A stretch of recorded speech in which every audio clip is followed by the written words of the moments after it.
Bismillahirrahmanirrahim. Today is my presentation day for the International Joint Conference on IJCHT 2021 at UiTM Pulau Pinang.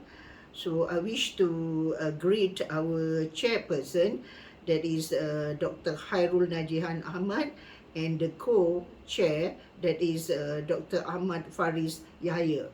And also not forgotten the supporting team and all the participants for this afternoon session.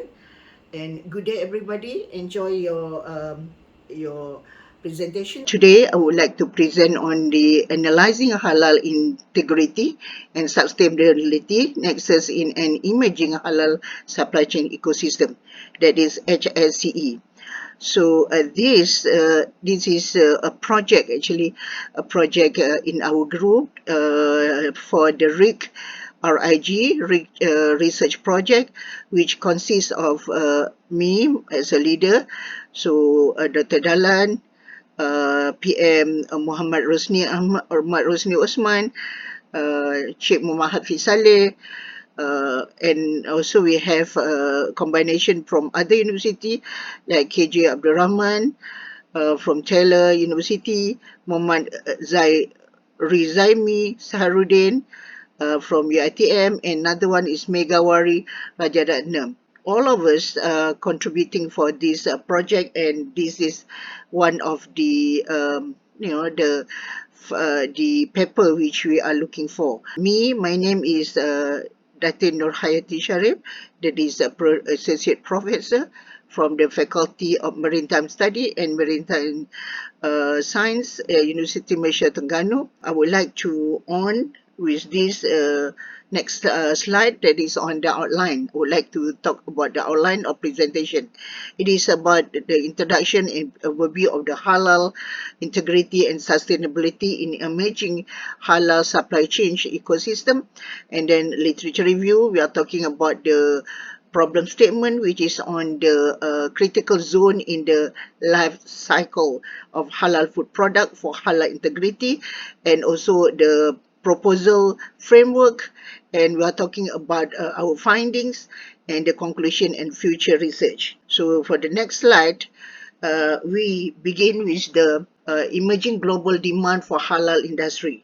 So as you know, this is the country which is looking for, like in Malaysia, Southeast Asia, also Africa, also Middle East and Europe, and America itself and UK. So all over the world are having the link of global halal supply chain. And that's why we have to ensure and control the efficiency of the supply and halal product to the Muslim all over the world. So next is about overview of the halal integrity and sustainability. So since it is an emerging global demand and emerging halal integrity is an emerging industry in the world, so, and at the same time it is supported by the increasing of the trade that come from halal food sector, that amounting about US dollar 2 trillion in 2020. So that's why we are looking on this research, and this is the paper which we came out from the research.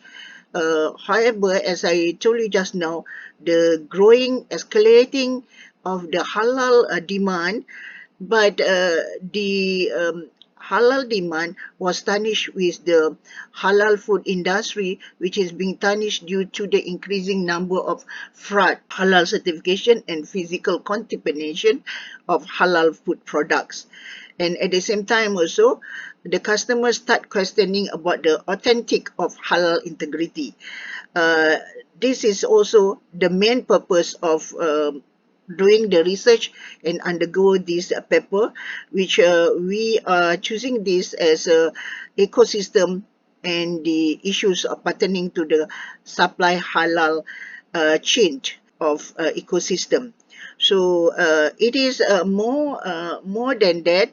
we found out that the halal integrity, so far we have about 193 papers, which is increasing every year.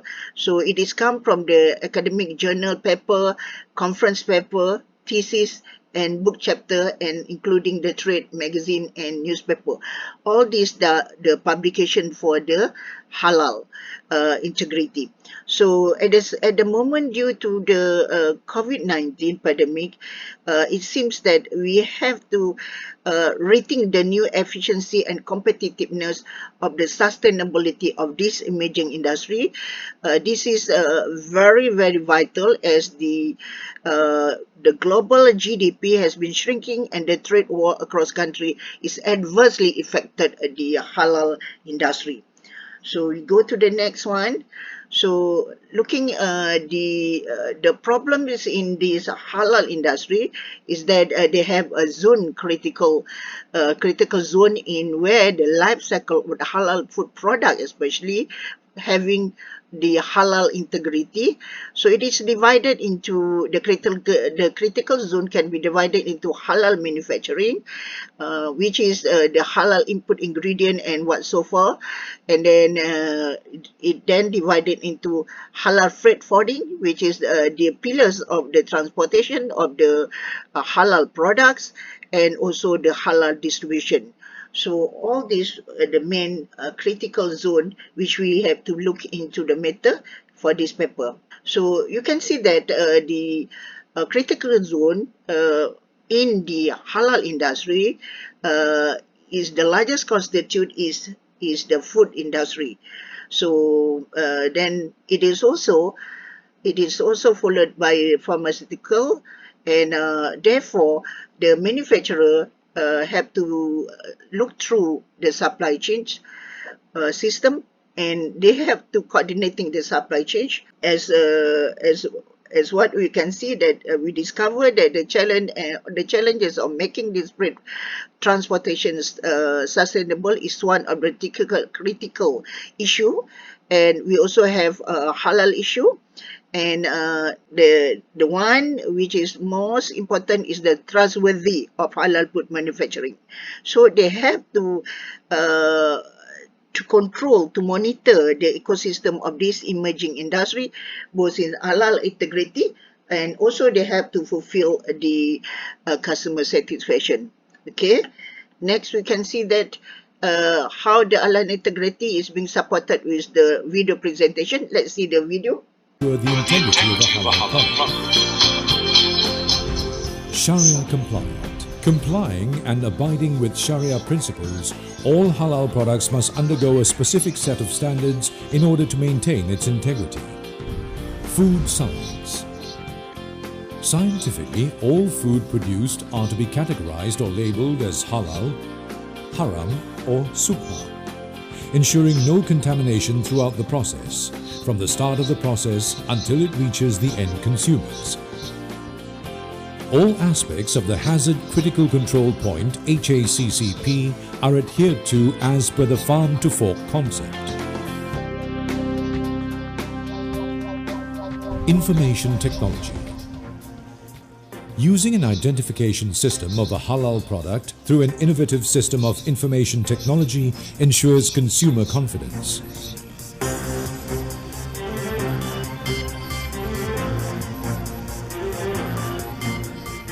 Engineering.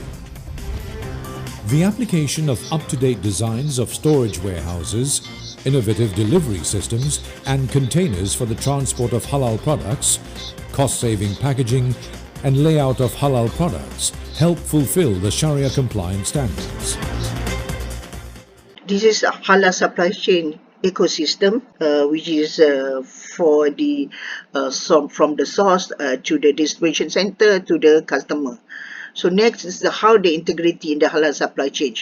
The integrity of halal supply chain always follow the application of Sharia principle and evolve with the religious belief and the quality assurance. And this is how the halal integrity sustainable for the industry.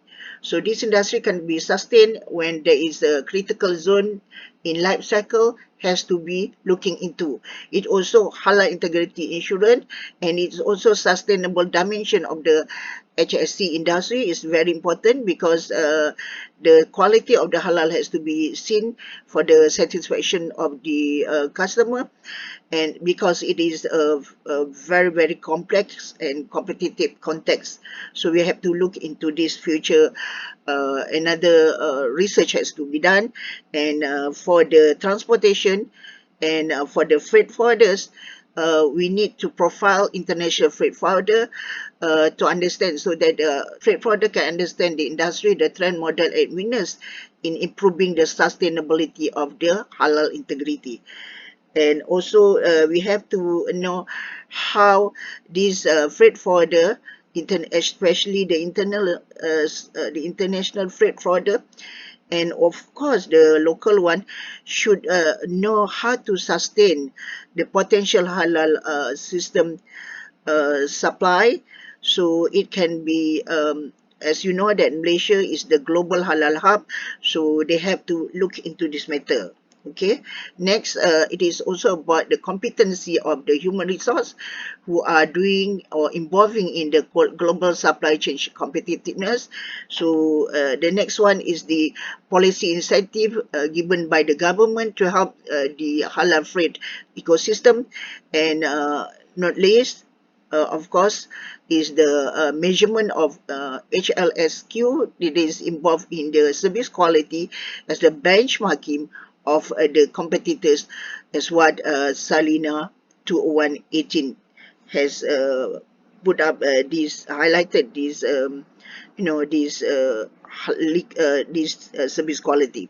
So next we can see how we have to position. In our research, we found out that how to position the freight forwarding company in supply chain ecosystem, because freight forwarders is involving the road, rail, and air, and it is they are the importer and the exporter. And then at the same time also, the freight terminal, where the port and the warehouses should be looking into. And we also have to look the information complex transportation operation, which involved in the freight forwarders for the planning of the operation. And we also have to see the government agency who support the health department, like JAKIM. And not forgotten is the non-government agency, like the shipping owner, the shipping agent, the logistic company, and the outsourcing of the company, insurance company, and the freight and other company which is involved in the ecosystem of supply chain halal industry. And this is the brand of halal brand in Malaysia, which need a brand recognition, which need higher integrity, and also the resources. However, the challenges in sustaining the halal emerging supply chain ecosystem is in this industry is lack of manpower who knows about the legal authority.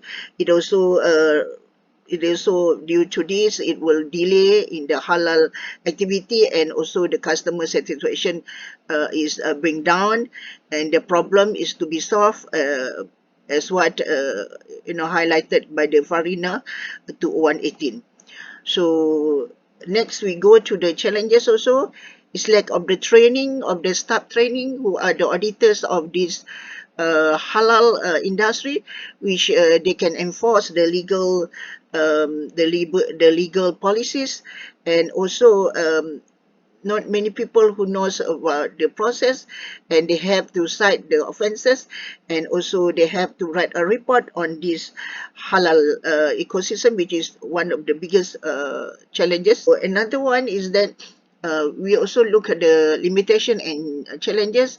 Limitation and challenges, so no single standard or recognized worldwide so far, and numerous certification has been published their certification. lack of proper product or services certification, and halal certification is usually voluntary, done by the manufacturer, and lack of traceable along the supply chain, and no proper segregation. Despite this unity of halal certification, and also in getting the halal certification, it's a quite high cost and low demand for all halal process. So that is the limitation. And in the conclusion, I would like to say that increasing competitiveness in the industry, and also it increase the capability of the business strategy aspect, and give the company provide a halal product and service in advantage and disadvantage, also opportunity for the industry. And for the future research, meaning that we have to having the full alignment of value added, auditing logistic and supply chain ecosystem are required in the halal logistic and supply chain approaches. This is all in order to satisfy the customer and to guarantee that halal goods are thoroughly halal and according with the Sharia Islamic principle. That's all. This is the references, and I would like to say thank you for your kind participation, or your kind time to listen on this research paper. Thank you very much.